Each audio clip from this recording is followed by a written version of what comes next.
du dernier empire du monde. En Hongrie, demain, ce sera le deuxième tour des élections générales. Les 2/3 des sièges restent encore à pourvoir et on donne les conservateurs du Forum démocratique gagnants. Parmi les incertitudes, il y a le taux de participation. Le regard de Joël Hazard sur le panorama politique hongrois. Démocratie oblige est à l'américaine que les Hongrois se sont préparés pour le deuxième tour des élections. Débat télévisé face au pays pour les 6 partis restant en lice.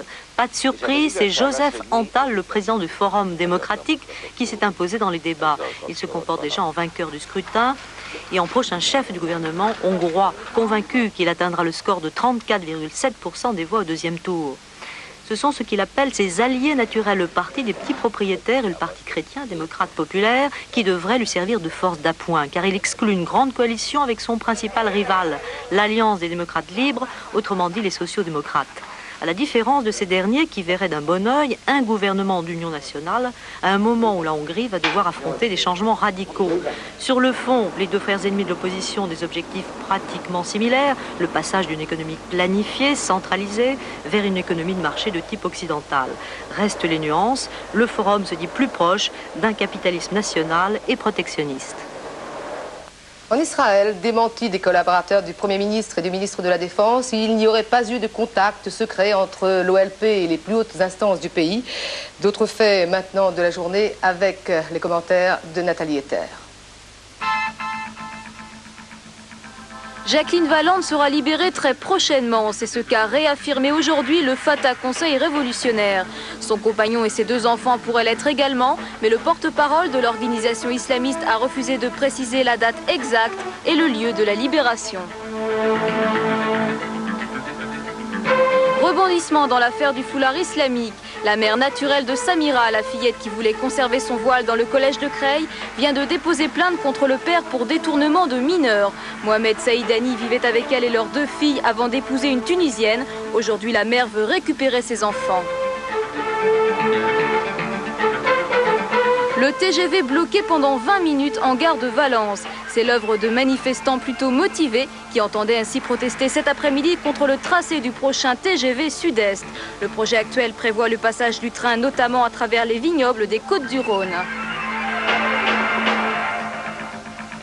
Enfin en sport et en basket, victoire difficile mais victoire quand même pour Limoges en finale du tournoi des As à Tours. Les champions de France ont emporté de 3 petits points devant Cholet, 87-84.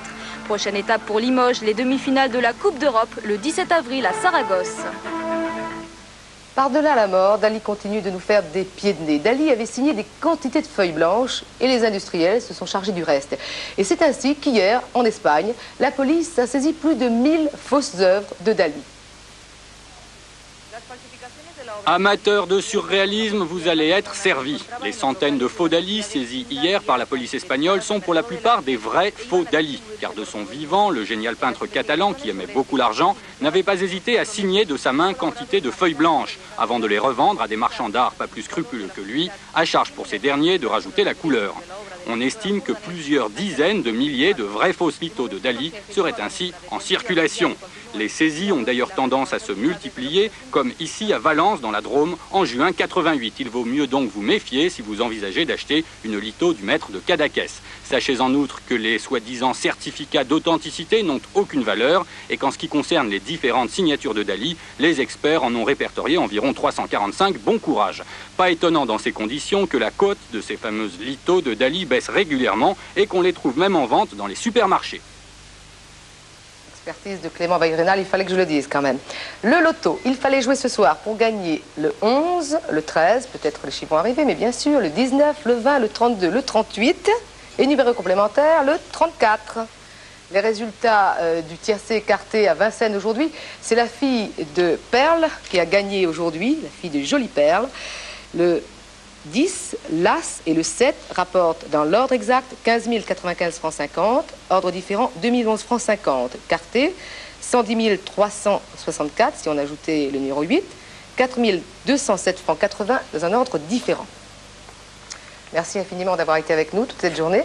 Rendez-vous demain dès midi pour un nouveau marathon d'information. Merci, bonne nuit, à tout à l'heure.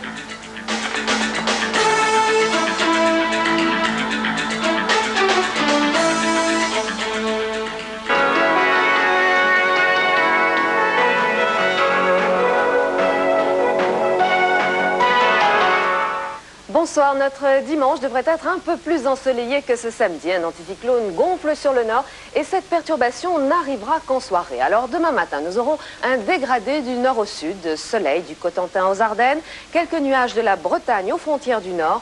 Le reste du pays sera beaucoup plus nuageux avec même un temps franchement couvert sur la Franche-Comté, le Lyonnais, les Alpes et les Pyrénées. La tramontane dégagera le ciel du littoral méditerranéen et de la Corse. Alors au fil des heures, ces nuages vont se décaler vers l'est et dans l'après-midi, eh bien, nous reverrons des éclaircies sur la moitié sud-est du pays. Vent d'ouest entre Corse et continent, 60 km/h, puis la dépression qui vient d'Espagne enverra des nuages près de la Méditerranée et en Corse. Des ondées et des orages seront possibles demain soir. Sur la moitié nord-ouest, le soleil l'emportera. Vent de nord-est sensible sur toutes ces régions jusqu'à 50 km/h, même dans l'intérieur. Demain, les températures minimales seront stationnaires. Il fera 2 à 5 degrés sur la moitié nord et 6 à 9 degrés sur la moitié sud. Dans l'après-midi, peu de changements également, car même si le ciel est un peu plus dégagé qu'aujourd'hui, le vent de nord-est empêchera le thermomètre de monter. Sur le sud, les températures monteront tout de même un peu par rapport à cet après-midi. Record du jour, 19 degrés à Ajaccio. Demain, dimanche des Rameaux, n'oubliez pas de fêter les Julies. Très bonne fin de soirée sur FR3.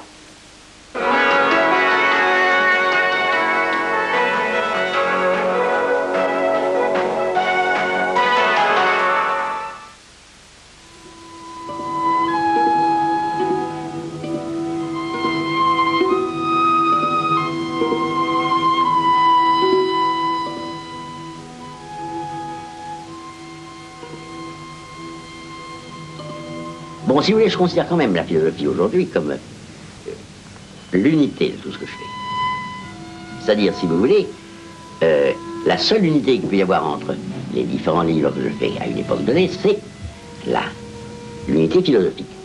Ils sont tous orientés vers un même centre, ou si vous préférez, ils sont tous recouverts par une même carapace. C'est ma philosophie de l'époque.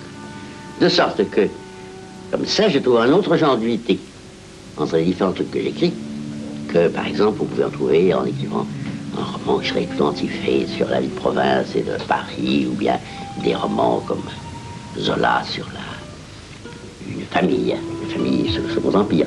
Non, l'unité, c'est la philosophie.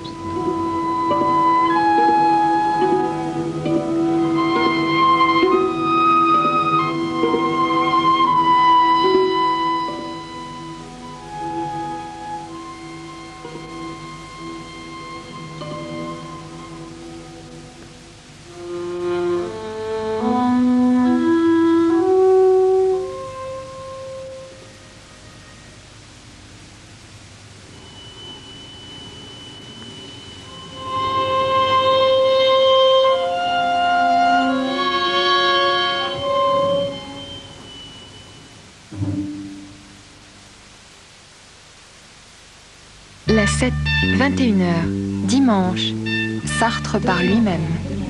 Documentaire. Lundi, La collectionneuse. Cinéma.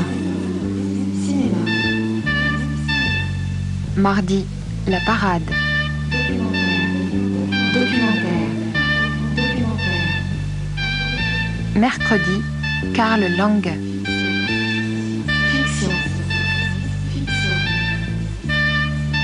La 7, 21h, jeudi, Mégamix. Jeunesse. Vendredi, La voix humaine. Spectacle. Samedi, Route One USA, première partie. Documentaire. La 7, 21h.